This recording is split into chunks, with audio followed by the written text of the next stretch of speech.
जवाब देना चाहिए था, जवाबदेही उनकी होनी चाहिए थी, लेकिन लगातार भाजपा को तो फायदा हो ही रहा है। मैं पूछना चाहता हूँ, भाजपा इस बात से संतुष्ट करती है क्या? एक घर में 80 लोगों का नाम है, भाजपा भ्रष्टाचार हुआ है, रोड नहीं बना है, फलाने का राशन कार्ड छूटा है, तो कलेक्टर सवाल देते हैं क्या? या फिर वहाँ का अधिकारी बोलता है क्या आपको शपथ पत्र में लिख के दो? अभी हम इस वक्त हैं कांग्रेस प्रदेश कांग्रेस कमेटी के सेक्रेटरी अयूब खान के साथ, जो पिछले दिनों राहुल गांधी ने जिस प्रकार से इलेक्शन कमीशन को लेकर जो बम फोड़ा है, उसको लेकर लगातार चर्चाएं बनी हुई है। आज अयूब खान जी ने प्रेस वार्ता ली है, क्या कुछ कहना है उनका, उनसे चर्चा करेंगे।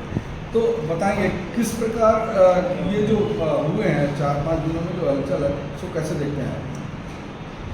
ये माननीय राहुल गांधी जी ने, जो देश के नेता विपक्ष हैं, प्रतिपक्ष हैं, उन्होंने कहा था कि मैं शीघ्र ही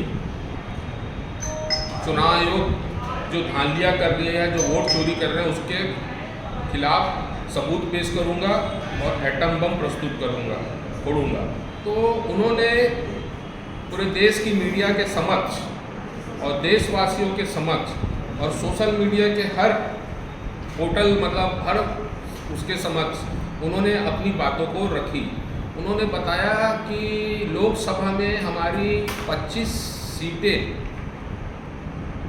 ज़्यादा होती या भारतीय जनता पार्टी 25 सीटें लोकसभा की हार गई होती तो नरेंद्र मोदी जी प्रधानमंत्री नहीं होते। पर इन लोगों को एहसास था ये हारने वाले हैं, इनका 400 पार का नारा जो है फेल होने वाला है, ये बहुमत से भी नहीं आने वाले थे। तो उस चीज़ों को राहुल गांधी जी ने सर्वे की रिपोर्ट के आधार पे सारे चीज़ को देख के ना उनको चुनाव आयोग पर शंका हुआ। फिर उन्होंने हुए जो चुनाव हैं उसमें जो वहाँ पे सत्ताधारी जो अपनी कांग्रेस पार्टी की जो सरकार है जहाँ कर्नाटक, वहाँ पे जाके उन्होंने उस चीज़ को समझा, तहकीकात किया कि उन्होंने बताया अपने प्रेस कॉन्फ्रेंस में हम 16 सीट जीते थे, 16 में 9 सीट आज मतलब कांग्रेस जीती, 7 सीट का नुकसान हो गया।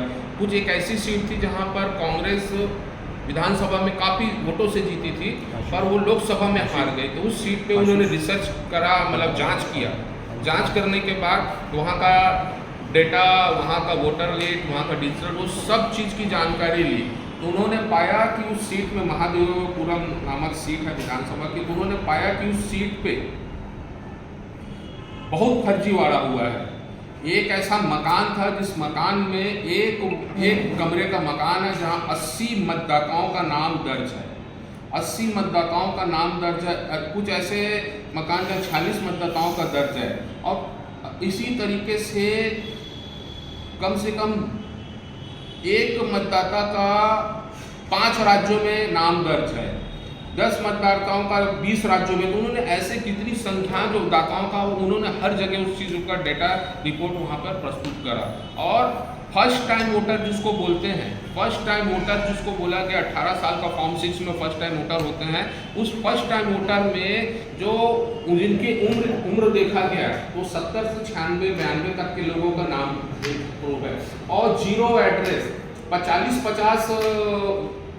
ऐसे नाम है, जैसे सिंगल नाम के नाम से 40 नाम दर्ज है जिसमें जीरो एड्रेस है। जीरो एड्रेस है उसके फादर का नाम TBYP CKTIT, इस तरीके के सारे वैलिड वोटर लिस्ट में नाम दर्ज है। ये बहुत बड़ा का फर्जीवाड़ा का सबूत राहुल गांधी जी ने समक्ष, मतलब देश की जनता के समक्ष रखकर चुनाव आयोग को और केंद्र सरकार को घेरा।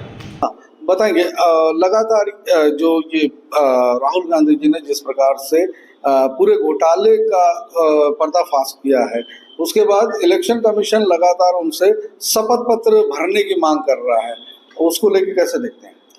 देखो, वो तो दिग्भ्रमित करने वाली बातें हैं। मैं कोई भी कलेक्टर के पास जाएं, SP के पास जाएं या सरकार के अन्य विभाग में जाएं, हम लोग जाके मांग करते हैं कि आपके यहाँ भ्रष्टाचार हुआ है, रोड नहीं बना है, फलाने का राशन कार्ड छूटा है, तो कलेक्टर जवाब देते हैं क्या?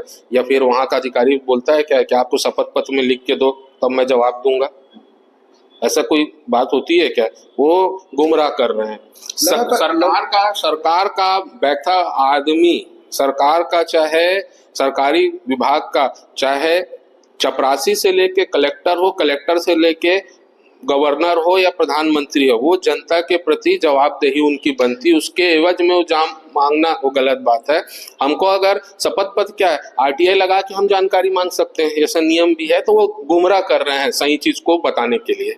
एक चीज और लगातार देखने में आ रही है कि जिस दिन से राहुल गांधी ने जो सवाल खड़े किए हैं उसके बाद से लगातार इलेक्शन कमीशन को जहां जवाब देना चाहिए था, जवाबदेही उनकी होनी चाहिए थी, लेकिन लगातार भाजपा के प्रवक्ता इसका जवाब देते नजर आ रहे हैं। उसको कैसे देखते हैं? भाई भाजपा को तो फायदा हो ही रहा है। मैं पूछना चाहता हूं, भाजपा इस बात से संतुष्ट करती है कि एक घर में 80 लोगों का नाम है? भाजपा इस बात को संतुष्ट करती है कि फर्स्ट टाइम वोटर में जो 6 नाम जो फॉर्म 6 में फर्स्ट टाइम वोटर को जो नाम दर्ज होता है उनका उम्र 70 से लेकर 90 साल तक है? भाजपा इस बात को मानती है क्या एक आदमी का नाम 10 जगह 10 राज्यों में होता है? आप गलत बात है। आप खुद जानते हो, जब आप मतदाता सूची में अपना नाम जुड़ाने जाओगे ना इस राज्य से दूसरे राज्य, तो आपको कोई फॉर्म दिया जाता है जिसमें पर्टिकुलर उस विधानसभा हो चाहे उस लोकसभा हो, उसमें विलोपित फॉर्म का सील साइन लगा के वहां पे दिया जाता है, फिर जाके आपका वहां पे नाम दर्ज होता है। तो भाजपा समझ जाइए, अगर इस बात को सहमत है तो उनसे पूछिए कि आप मानते हो कि आप ये सही मानते हो कि एक एक जगह कितने नाम दर्ज है? एक जगह घर का नाम का पता ही नहीं है। ऐसे कई मतदाता सूची में बहुत सारे तो रिकॉर्ड है, 0 एड्रेस, एक के पिता का नाम DBCTYT आता है, ऐसा कोई सरनेम है क्या भारत में? तो ये सब चीजों को भाजपा मानती होगी तो समझ जाओ क्या चाहती है।